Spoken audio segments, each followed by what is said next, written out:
السلام عليكم والصلاة والسلام على رسول الله، ومرحبا بكم في قناتنا المتنوعة. إذا أنا رايحة اليوم إن شاء الله نحل معكم هذا الموضوع تاع الفرنسية اللي كنت خليت لكم الصور تاعو من قبل في فيديو قلت لكم حولوا فيه. إذا أنا رايحين نحلوه مع بعض، نقراو النص نفهموه مليح، ومن بعدك نروحوا مباشرة إلى الأسئلة. La maison de Cyrine. La maison يعني المنزل de Cyrine يعني تاع سيرين. إذن المنزل تاع سيرين. La maison de Cyrine se trouve dans un très grand quartier. قالك المنزل تاع سيرين يتواجد يتواجد dans un très grand quartier في حي كبير بزاف. très grand يعني كبير بزاف، quartier يعني حي. Elle est bordée d'un jardin. Elle est bordée معناتها entourée. وش معناتها entourée؟ معناتها داير بيها، داير عليها ان جاردن. وش معناتها ان جاردن؟ يعني جنان. garni de toutes fleurs de toutes sortes de fleurs معناتها معمر بكامل الانواع تاع الازهار، يعني الورد لي فلور. de toutes sortes يعني بكل انواع، لي فلور يعني الورد. en face de chez elle يعني en face ليها معناتها مقابلها. Il y a une grande mosquée. كاين une grande mosquée معناتها جامع كبير، مسجد. الجامع يعني مسجد كبير. et un épicier. un épicier معناتها اللي يبيع المواد الغذائية، يبيع ياغورت، الفرماج، الغاطو، كلش يبيع قال المواد الغذائية. pas loin on trouve l'école بشير إبراهيمي. قالك ماشي بعيد عليها، pas loin يعني ماشي بعيد، on trouve نصيبو l'école يعني المدرسة بشير الإبراهيمي، اسمها بشير الإبراهيمي. et une cafétéria. et une cafétéria معناتها مقهى وين يقعدوا الرجال ويشربوا القهوة.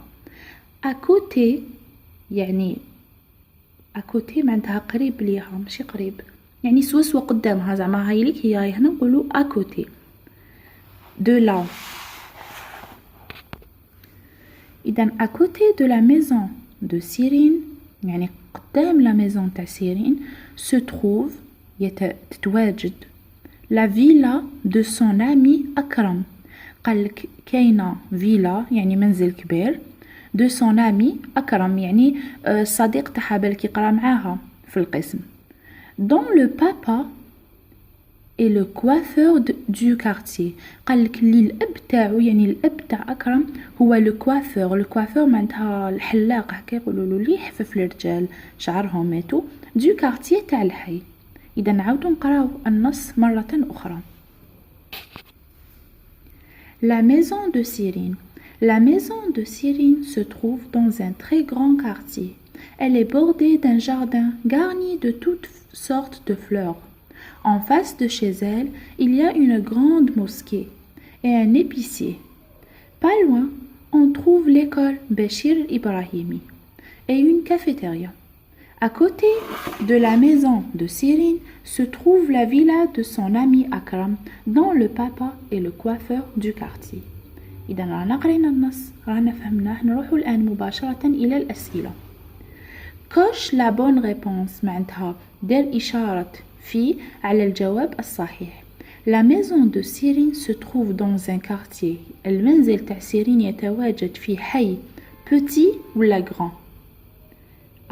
ما عرفتش الجواب كيفاش نجاوب، ما عرفتش. نروحوا للنص، اقراو La maison de Cyrine se trouve dans un quartier. نروحوا إلى النص مباشرة ونحوسوا على الجواب. La maison de Cyrine se trouve dans un quartier. ها شوفوا نفس الجملة ما عندو كتبوها. très grand dans un très grand quartier موجودة في حي كبير. إذن تتواجد في حي كبير dans un très grand quartier.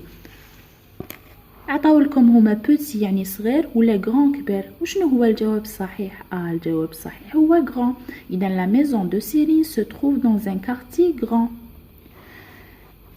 بون الأجوبة كامل درتهم لكم، كتبتهم لكم. إذن la maison de Cyrine se trouve dans un quartier grand. درنا إشارة فيه على grand، على grand. Qui est ce qui habite à côté de chez سيرين؟ قالك شكون اللي يسكن قدام سيرين. نروحوا إلى النص. بعد ما تكونوا تقراو تلحقوا هنا à côté de la maison de سيرين، يعني قدام المنزل تاع سيرين se trouve la villa de son ami أكرم.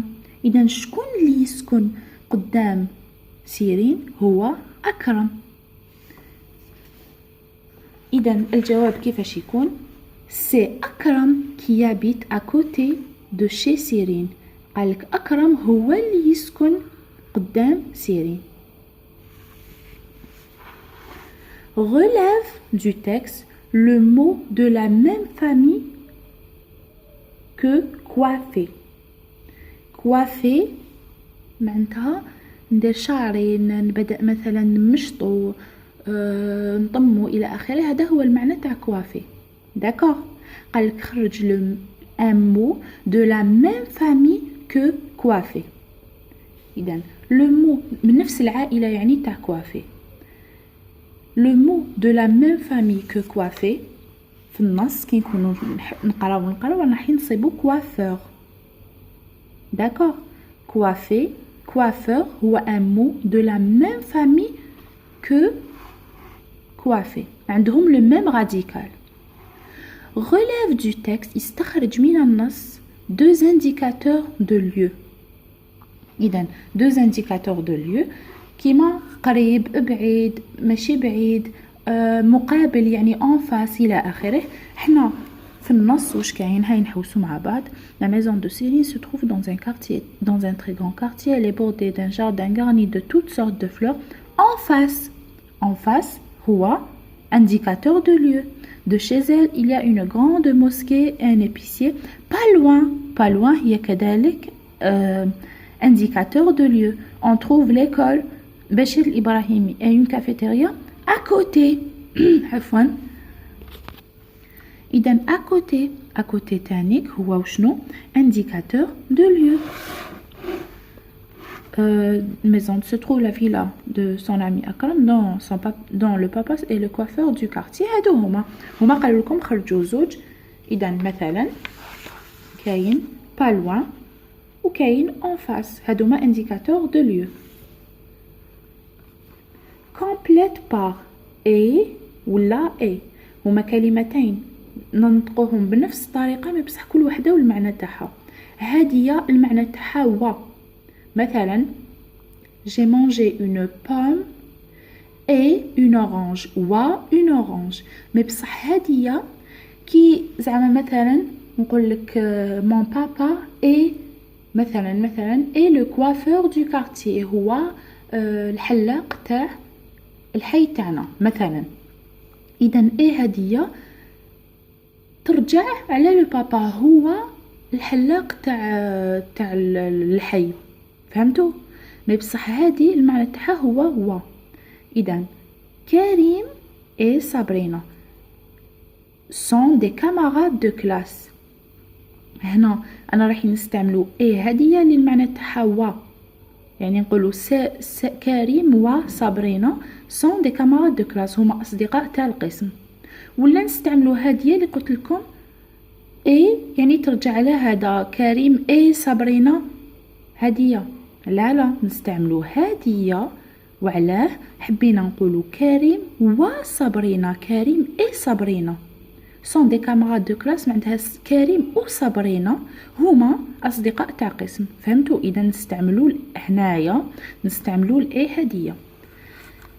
Il est parti en vacances à Constantine. Il est parti معناتها هو راح en vacances يعني في عطلة à Constantine القسنطينة. إذن لهنا واش نستعملوا و il يعني هو وراح. لا نستعملوا هذه الاي اللي ترجع عليه il est parti هو راح en vacances à Constantine. إذن كما قلت لكم هنايا كريم et Sabrina. كريم وصابرينا sont des camarades de classe.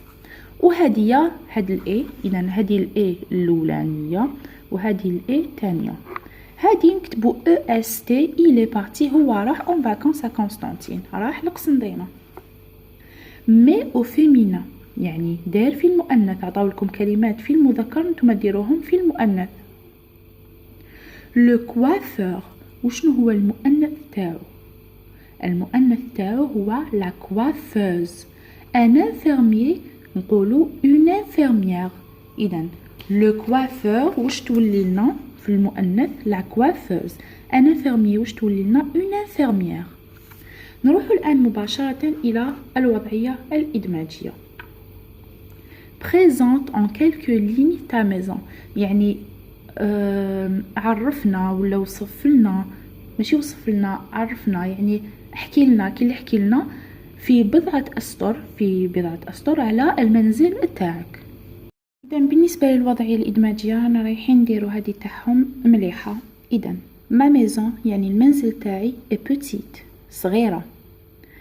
elle se trouve تتواجد، المنزل تاعي يتواجد، بصح une maison بالفيمينا إذا تتواجد dans un quartier يعني في حي populaire يعني شعبي. à côté يعني قدام du mosquée قدام جامع qui s'appelle قدام جامع يعني قدام مسجد qui s'appelle يعني اللي واسمو الجامع هذا واسمو أمير عبد القادر. près de mon école يعني قدام المدرسة تاعي سيدي أحمد، المدرسة تاعو هدايا واسمها سيدي أحمد. مي لوان مي بصح بعيدة du centre de ville يعني بعيدة على وسط المدينة. إذا هذا هو الموضوع، إن شاء الله تكونوا فهمتوه. إذا ما فهمتوش حاجة قولوا لي في التعليقات. مع السلامة وبالتوفيق إن شاء الله.